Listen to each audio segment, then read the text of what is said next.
listening to an encore presentation of The Kevin Jackson Show. Welcome back, everybody. Kevin Jackson here. It's The Kevin Jackson Show. KJRadio.com. We will be going into the Golden Globe. Should have done it yesterday. When we plan the shows, we plan them in advance, and I didn't even think about the Golden Globes because I don't watch it. It would be like saying, hey, Kevin, you're going to talk about football? I talk about football 3 days after the game because I don't watch the games until something hits our plate.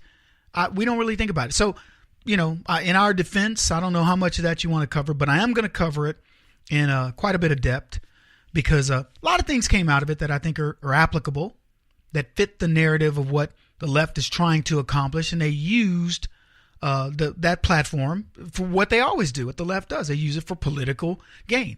Oh, let's talk about how men are oppressing women and blah, blah, blah. And what's funny about it, when you look at everything that we'll cover, it's all about leftism eating itself. We're not the ones over in Hollywood going, hey, listen, no female directors can win.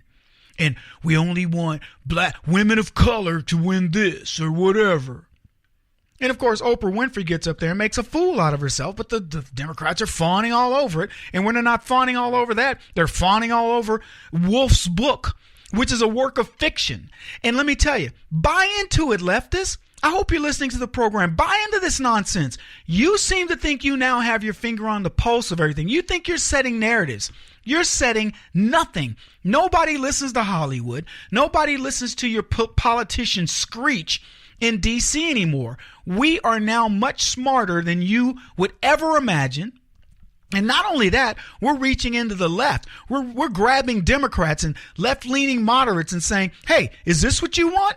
You want to kill Kate Steinle and watch her killer go because they've got some agenda for sanctuary cities here? You want to watch MS-13 gang members selling drugs, killing people, raping people? You want to watch illegals doing all kinds of crazy stuff to the population that while they tell you, oh, they don't have nearly the criminality of the regular American citizen, then you find out the truth. You want to watch them try to charge you for the air that you breathe built on a mountain of lies? Oh, well, we've got our hockey stick and it shows that it's getting warmer. No, it's getting cooler. Listen, it's all man-made.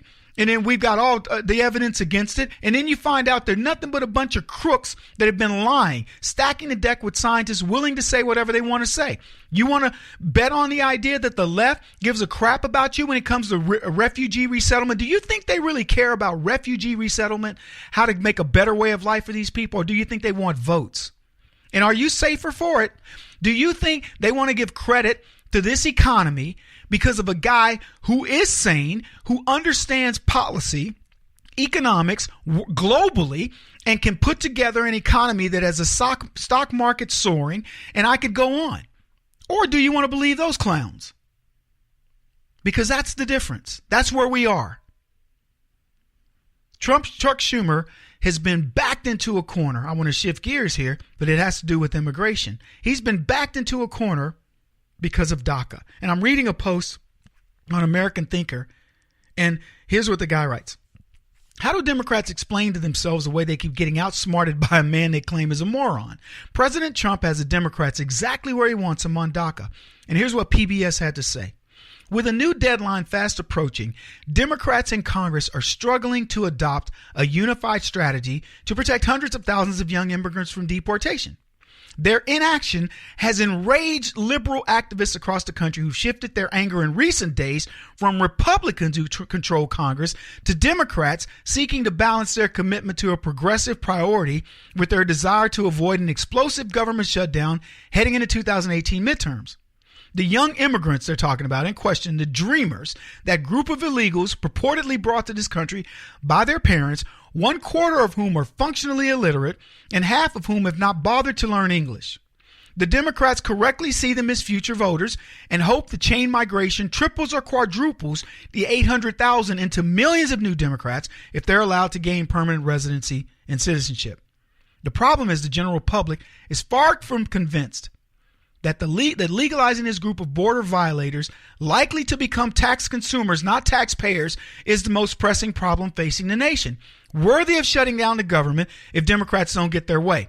President Trump already called their bluff when he threatened the continuing resolution over DACA last month, and the Democrats caved and averted a Christmas season government shutdown. Their problem is that a substantial part of their base is angry over the concession. Now, liberal groups largely blame Senate Minority Leader Schumer of New York for not uniting Democrats behind a hardline strategy like he did on a debate on taxes and health care. This is on Schumer. This is a quote. His most important job is to keep his caucus together. This is what Angel Padilla said. More than a dozen Hispanic House members, all Democrats, forced a meeting last month with Schumer on the issue. Representative Darren Soto out of Florida, he says this: Democrats will lay it all on the line to protect dreamers.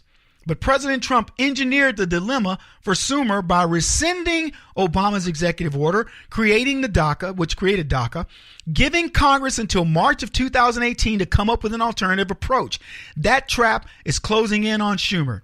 He has 10 Democrat senators up for re-election in November in states that voted for Trump. Is Heidi Heitkamp of North Carolina, John Tester of Montana, Claire McCaskill of Missouri, will they be willing to tell their voters that they think amnesty for a group that includes MS-13 members is so important that the government should be shut down?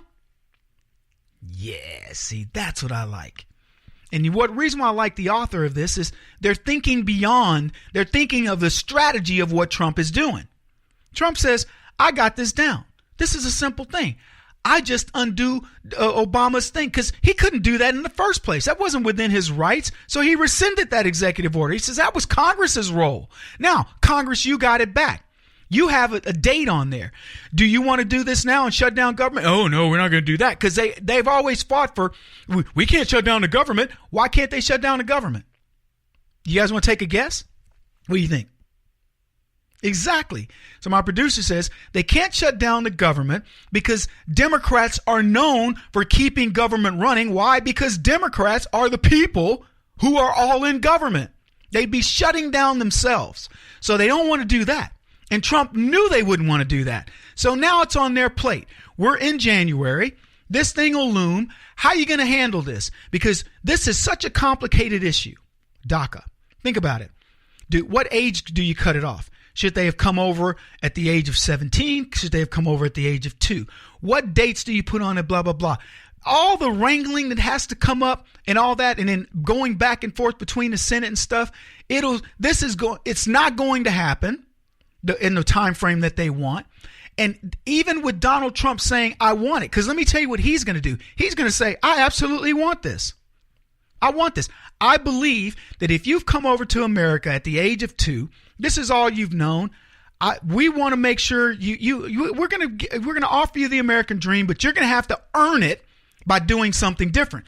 He's going to make them have to come to grips with the legal system and put these things in place that they're not going to want to put in, but he's going to be agreeable to it. Because like most of us, if I were moved into a country by my parents at the age of 2 to 5, where I don't really have an idea of what I'm doing, who I am or whatever, I would be like, well, this is my country. I don't know the other culture that I'm from. But after 5, don't tell me I don't know the other culture. I can tell you from the age of 5 on, I'll even go 6. If we want to look at where we put a cutoff, go to 10 if you want to. But there's a cutoff. And the Democrats aren't going to want to face this because everything they do is going to be a negative. Oh, well, just because you're here doesn't mean you automatically get it. Now you've got to do community service. Now you've got to pay your own way. Your parents are going to have to pay back taxes or whatever. I don't know, but there's got to be a penalty. You can't just come over and think it's a God-given right. And the next thing that needs to happen is we need to stop this 14th Amendment BS nonsense that if you drop a baby in the United States, that baby is an American baby. That's absolute, utter ridiculous. You don't get dual citizenship here. So once we cover this, we go cover that issue as well. Man. They said, he goes on to say this, the Senate Democrats have been able to enforce a remarkable degree of party solidarity, far more disciplined than the GOP. That's been a huge bargaining asset for Schumer, already empowered by his party's pickup in Alabama. But DACA could be the wedge issue It stops all that discipline. And I agree. This is a no-win situation. Harvard graduate Schumer should be asking himself how he got into this situation, but he won't. He either alienates his base or he risks adding to the GOP Senate majority by shutting down government and having Trump fighting back in ways that would never have occurred by Bush or any establishment Republicans. That's how he ended the piece. Very well written. I agree completely. This is scary for the Democrats. Short break. He won't stop until he's the top-rated radio talk show host in America. What kind of weird competitive freak are you? This is the Kevin Jackson Radio Show.